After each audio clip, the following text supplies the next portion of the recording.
Ja sam imao privilegiju da predajem 32 godine filozofiju na katoličkom jezuitskom elitnom koledžu, College of the Holy Cross, već i samo ime govori da je religiozno, da ima religioznu afilijaciju. Koleđ je pored Bostona u državi Massachusetts.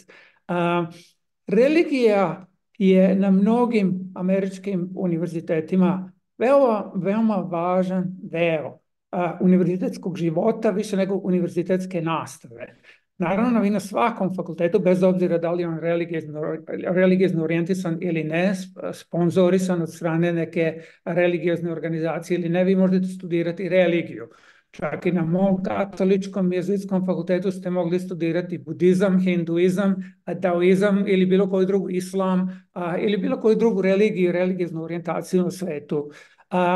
Religija se na takvim univerzitetima smatra i delom opšte kulture, smatra se i veoma važnim činiocem u formiranju ljudskog karaktera i smatra se nečim o čemu je dobro biti obavešten, jer pomaže toleranciju, pomaže shvatanje drugih koji dolaze iz sasvim različitih sredina. Ja sam se naravno malo plašio toga, nije mi baš bilo svejedno kad mi je ponuđen posao na katoličkom koledžu.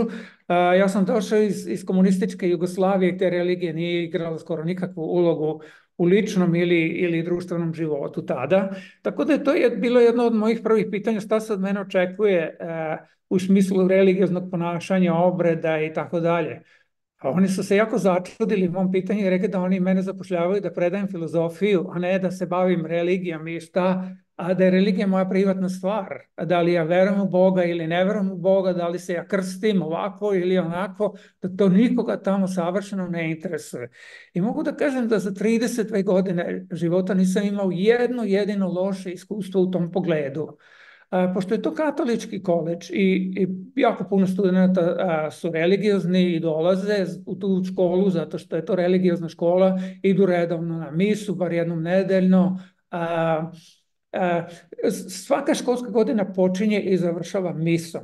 Misom koju vodi predsjednik koledža, misom na koju se ide u onim modelima koji vidite u američkim filmovima koji se zovu cap and gown. Znači, to je nešto najsvečanije što može da bude. Ja nisam išao ni na jednu od tih misa za 32 godine. I nikada me niko nije pitao zašto nisam došao, zašto mene nema. To je jednostavno vaša stvar. Religija je vaša privatna stvar i niko vas ničim neće ugroziti, bez obzira da li vi verujete ili ne verujete. Ali religija je deo tog kulturnog ambijenta i od vas očekuje da poštujete tu religiju. Ja sam jako puno naučio o religiji, ja sam naučio šta znači živa religija i šta znači ljudi koji stvarno veruju, kojima je religija centralni deo života, i ja sam naučio da izuzetno cenim te ljude.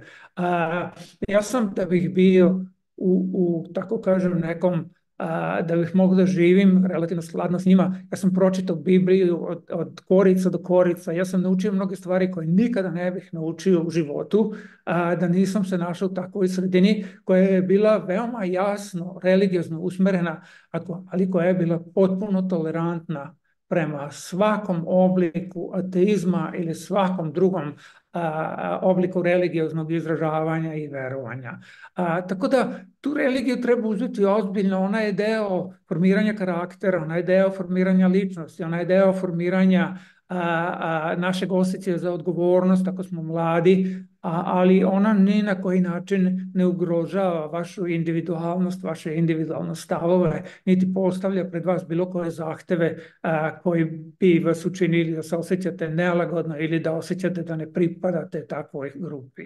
To treba da se vidi više kao deo opšteg liberalizma. Znači, koleđi su liberalni u pogledu, u smislu da prihvaćaju, znači, kultivišu toleraciju prema svim religioznim opredeljenjima. Jel? Znači, to ako koleđ ima religioznu afilijaciju, više ima veze sa time da možda imaju studenti prilike da se upoznaju sa raznoraznim svetskim religijama, da imaju prilike, opet niko nije primoran da to radi. Znači, to je čisto ako već postoji radoznalost u studentu. A ljudi su izvanredno radoznali na tim koleđima i prihvaćaju sve raznorazne, znači ljude iz svih raznoraznih ovaj, kako da kažem, pozadina. Znači, više je o tome da se kultiviše etika, da se kultiviše civilnost, pristojnost, toleracija raznoraznih religija. I to su, čak i ako koleđ ima istoriju ili afilijaciju sa nekom specifičnom religijom, to je čisto više ekumenično. Znači, taj prostor je više ekumeničan i sekularan u smislu da kultiviše tu toleraciju.